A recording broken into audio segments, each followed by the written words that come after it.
దురహంకార హత్యలు రోజు రోజుకి పెట్టరేగిపోతున్నాయి.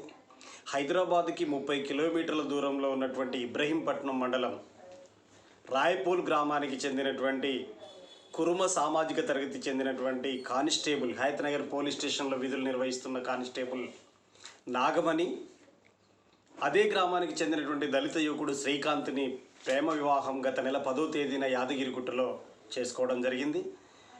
ఈ కులాంతర ప్రేమ వివాహాన్ని జీర్ణించుకోలేని నాగమణి తమ్ముడు పరమేశు చాలా కాలంగా వేధింపులకు గురి చేస్తున్నాడు. ఇటీవల కాలంలో కూడా చాలా సందర్భాల్లో వేధింపులకు గురి చేసినటువంటి పరిస్థితి ఉంది. మాకు ప్రాణభయం ఉందని చెప్పి ఇబ్రహీంపట్నం పోలీస్ స్టేషన్లో శ్రీకాంత్, నాగమణి ఇద్దరు పోలీస్ స్టేషన్లో ఫిర్యాదు చేయడం అనేటువంటిది జరిగింది. ఈ పరిణామాల్ని పరిశీలించినప్పుడు నిన్న సెలవు దినం కావటం వల్ల హయత్నగర్ పోలీస్ స్టేషన్ నుంచి నాగమణి సొంత గ్రామం అయినటువంటి రాయపూల్ గ్రామానికి రావడం జరిగింది. ఈరోజు తిరిగి విధుల్లో సెలవును ముగించుకొని తిరిగి విధుల్లో చేరటానికి అని చెప్పి స్కూటీ మీద వెళ్తున్న సందర్భంలో తన తమ్ముడు ఉన్నటువంటి పరమేశ్ అత్యంత కిరాతకంగా కారు తీసుకొని వచ్చి కారుతో స్కూటీని ఢీకొట్టి కింద పడ్డటువంటి నాగమణిని కారులోకి వెళ్ళి దిగొచ్చి వేట కొడవలతో నరికి కిరాతకంగా చంపడం అనేటువంటిది జరిగింది. తన తోడబుట్టినటువంటి అక్కని అత్యంత కిరాతకంగా ఎందుకు చంపిండి అనేటువంటి విషయానికి వస్తే, మొట్టమొదటి అంశం ఎస్సీ కులానికి సంబంధించిన వ్యక్తిని ప్రేమ వివాహం చేసుకోవడం ద్వారా మన కురుమ సామాజిక తరగతిలో మా పరువు బజారు కీర్చబడింది, మీ అవమానంతో పరువును కోల్పోతున్నాం, అవమానం తట్టుకోలేకపోతున్నాం, కులంలో మాకేముంటుంది అనేటువంటిది ఒక భావం, అగ్రకుల దురహంకారం దీని వెనకాల మొట్టమొదటి అంశంగా ఉంది.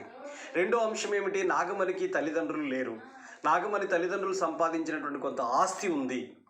ఈ ఆస్తిని నాగమణిని చంపడం ద్వారా మొత్తం ఆస్తి తమకే దక్కాలనేటువంటి ఆస్తి ఆకాంక్ష కూడా ఈరోజు పరమేశ్ దగ్గర ఉంది అనేటువంటిది అర్థం చేసుకోండి. అగ్రకుల దురహంకారం, ఆస్తి అనేటువంటిది రెండు మిళితమైనటువంటి హత్యగా దీన్ని చూడాల్సినటువంటి అవసరం ఉంటుంది అనేటువంటిది తెలియజేస్తున్నాను. ఈ కుల దురహంకార హత్యల్ని ఆపివేయటానికి, నిర్మూలించడానికి ప్రభుత్వాలు, పోలీసులు చేయాల్సినటువంటి పనుల్ని మనం ఆలోచిస్తే కులాంతర వివాహాలకు రక్షణ చట్టం లేకపోతే ఇలాంటి ఘటనలు రోజు రోజుకి పెరుగుతున్న పరిస్థితి ఉంది. ఈ సందర్భంగా నేను తెలియజేసేది ఏమిటంటే, ఈ రాష్ట్రంలో నాగరాజు అనేటువంటి ఒక దళిత యువకుడిని ముస్లిం అమ్మాయిని ప్రేమించి పెళ్లి చేసుకున్నాడని చెప్పి ముస్లింలు అత్యంత కిరాతకంగా ఎస్ఆర్ నగర్లో హత్య గావించడం జరిగింది. ఈ ఘటనను ఖండిస్తూ ఆనాడు ఉన్నటువంటి ఎమ్మెల్యే రాజాసింగ్ గారు, బండి సంజయ్ గారు చాలామంది ఈ ఘటనను ఖండిస్తూ హిందూ ముస్లిం పంచాయతీగా మార్చేటువంటి ప్రయత్నం చేశారు. ఇప్పుడు నేను బండి సంజయ్ గారికి, అదేవిధంగా రాజాసింగ్ గారిని, బీజేపీ అగ్రనేతలు కిషన్ రెడ్డి గారికి అప్పీల్ చేసేది ఏంటంటే, ఈ రాష్ట్రంలో జరిగిన 108 హత్యల్లో హిందువు, అగ్రకులం హిందువు, అణగారిన కులం హిందువుని చంపేస్తున్నారు కదా. ఒక హిందువు మరో హిందువును చంపితే మీరు బలపరుస్తారు, సమర్థిస్తారు. హిందువును ముస్లిం చంపితే మాత్రం యుద్ధవేరి మోగిస్తారు. ఇది ఎక్కడి నీతి? ఒక మనిషిని మరొక మనిషి చంపడాన్ని వ్యతిరేకించేటువంటి మానవీయతను మీరు ప్రదర్శించాలని చెప్పేసి మిమ్మల్ని కోరుతున్నాను. ఒక మనిషిని మతం కోణంలో కాదు, మానవీయ కోణంలో చూడమని చెప్పేసి కోరుతున్నాను. అందుకని ఇలాంటి కుల దురహంకార హత్య జరిగినప్పుడు ఎందుకు స్పందించట్లేదు బీజేపీ యొక్క నైజం ఏంటి? దాని వెనకాల ఆర్ఎస్ఎస్ కానీ, విహెచ్పి కానీ ఈ ఘటనను ఎందుకు ఖండించట్లేదు? దళితుల్ని చంపేసినా పర్వాలేదా? దళితులు చంపబడ్డా పర్వాలేదా? హత్య గావించబడ్డా పర్వాలేదా? మీ సిద్ధాంతంలో ఉన్నటువంటి అంశాలు ఏమిటి?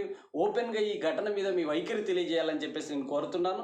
ఇకపోతే రాష్ట్రంలో కుల దురహంకార హత్యలను అరికట్టాలంటే కులాంతర వివాహితులకు రక్షణ చట్టం చేయాలని చెప్పేసి నేను కోరుతున్నాను.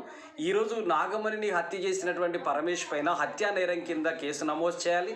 అదేవిధంగా ఒక ఎస్సీ యువకుని ప్రేమించి పెళ్లి చేసుకున్నది కాబట్టి SC ST atrocity prevention act కింద కూడా కేసు నమోదు చేయాలని చెప్పి కఠినంగా శిక్షించాలని, అట్లాగే శ్రీకాంత్కి నాగమణి ఉద్యోగాన్ని ప్రభుత్వం ఇవ్వాలని చెప్పేసి, శ్రీకాంత్కి ప్రాణ భయం లేకుండా పూర్తి స్థాయి రక్షణ ప్రభుత్వమే కల్పించాలని చెప్పి, ఇలాంటి ఘటనలు రాష్ట్రంలో జరగకుండా చూడాలని చెప్పి ప్రజాస్వామికవాదులు, అన్ని రాజకీయ పార్టీలు ఈ హత్యను తీవ్రంగా ఖండించాలని, మరో కులదురహంకార హత్య జరిగిన రాష్ట్రంగా తెలంగాణ రాష్ట్రం ముందుకెళ్లాలని చెప్పి కులవివక్ష వ్యతిరేక పోరాట సంఘం విజ్ఞప్తి చేస్తున్నది.